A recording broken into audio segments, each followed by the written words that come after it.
So, good day everyone, especially to you, sir. Good day. So today we tackle about the Jeremy Bentham. Jeremy Bentham was a British philosopher, jurist, and social reformer, best known for his develop for utilitarianism. So when we talk about jurist is hukom, and social reformer is pag tagapagtanggol sa mga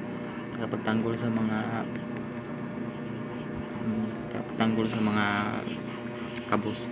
So when you talk about utilitarianism is nagsasaad na ang isang tamang aksyon ay ang isa na nagpapalaki na utilidad na karaniwan inilalarawan na nagpapalaki ng kasiyahan at nagpapaliit sa pagdurusa.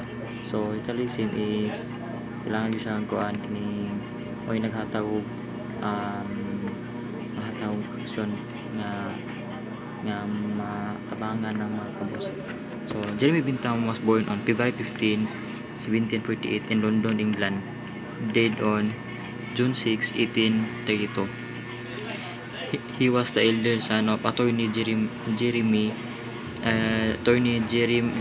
Bentham and his wife Alicia Whitehorn.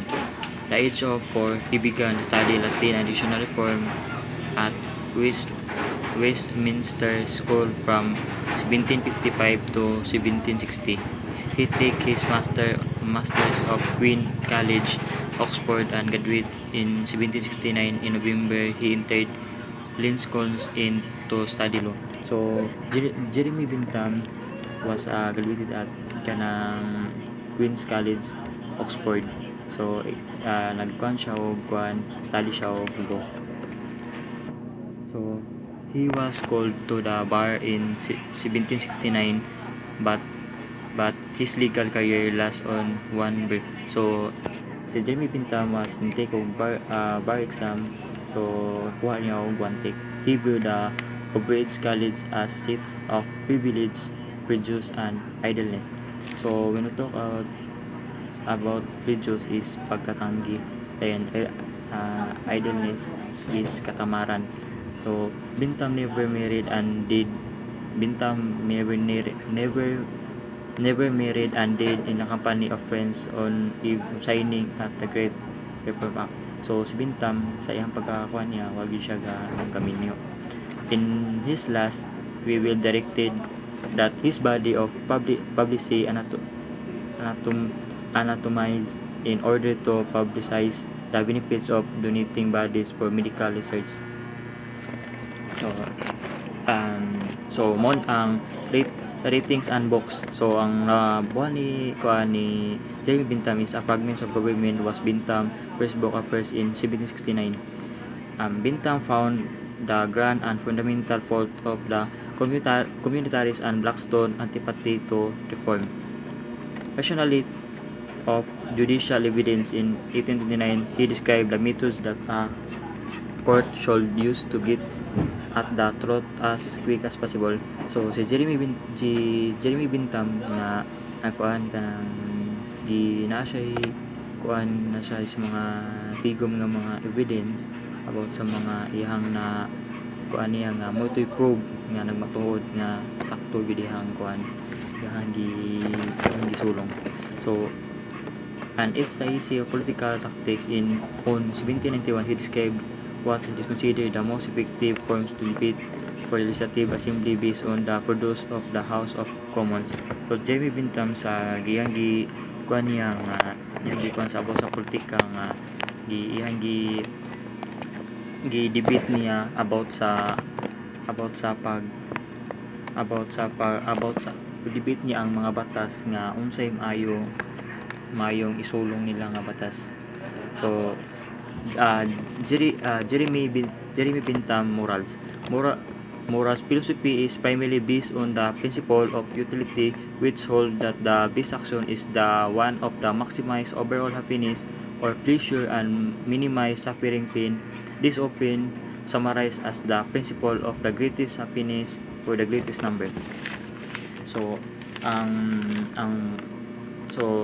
Sa moral ni Jeremy Bentham, he says Jeremy Bentham believe that the purpose of the life to become better kay ipa-increase or mas tagaan pa nato og time ang butang nga naghatag sa katawo og kalipay or ang mga saktong binuhatan like what he said, pleasure and happiness, and instead na ang isa katawo as a human makafeel biya tag pain and suffering in life, ato na siyang i-minimize or dikayan.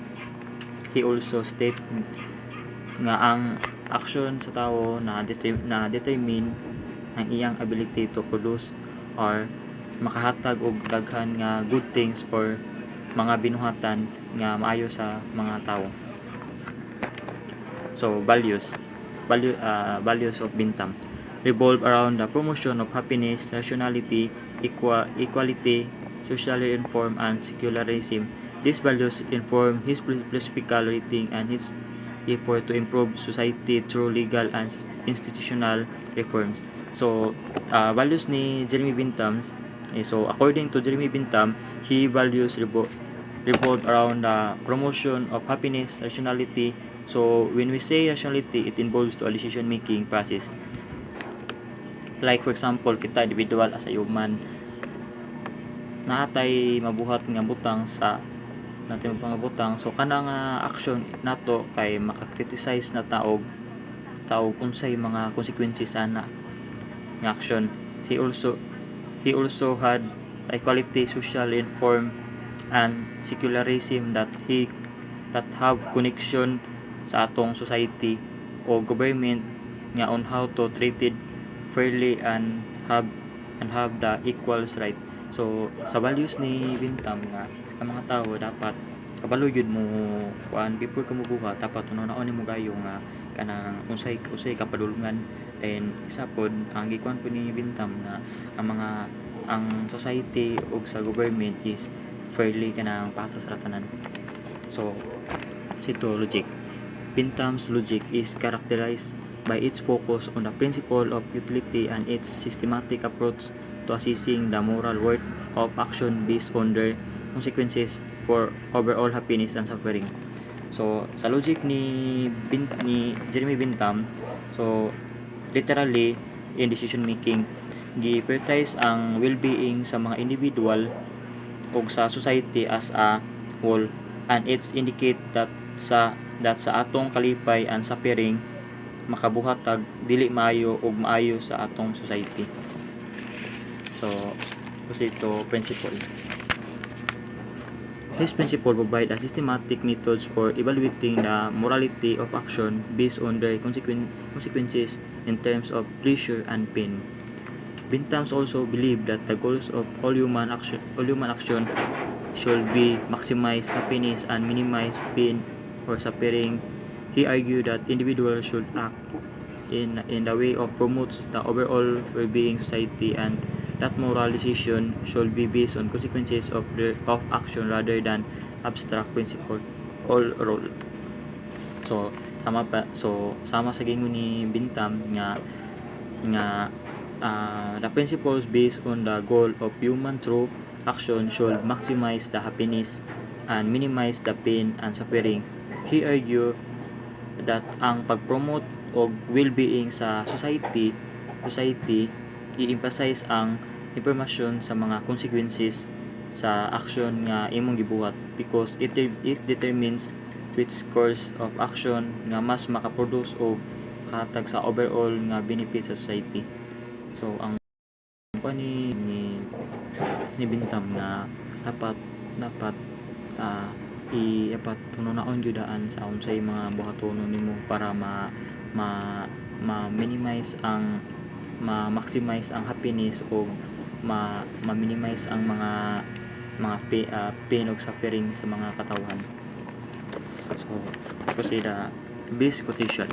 The greatest happiness of the greatest number is the foundation of moral and legislation. This quote encapsulates Bentham's belief that the moral worth of an action should be judged by its ability to produce happiness or pleasure for the greatest number of the people. It emphasized the utilitarian idea that the ultimate aim of morality and law should be maximize overall well-being or utility in society.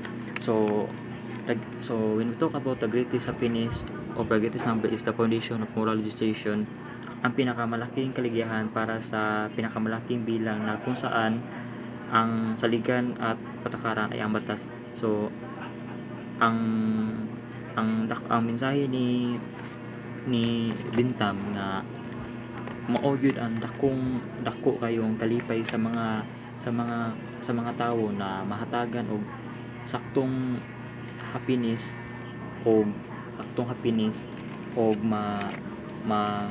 matagag saktong happiness og ang mga balaod nga na kuan la is tawag ning makuan kining mabuhat para ma-minimize ang mga pain, para ma-minimize ang pain and suffering sa mga katawhan o para pud sa overall well-being nga matabangan ang atuang para matabangan ang society. So that's all.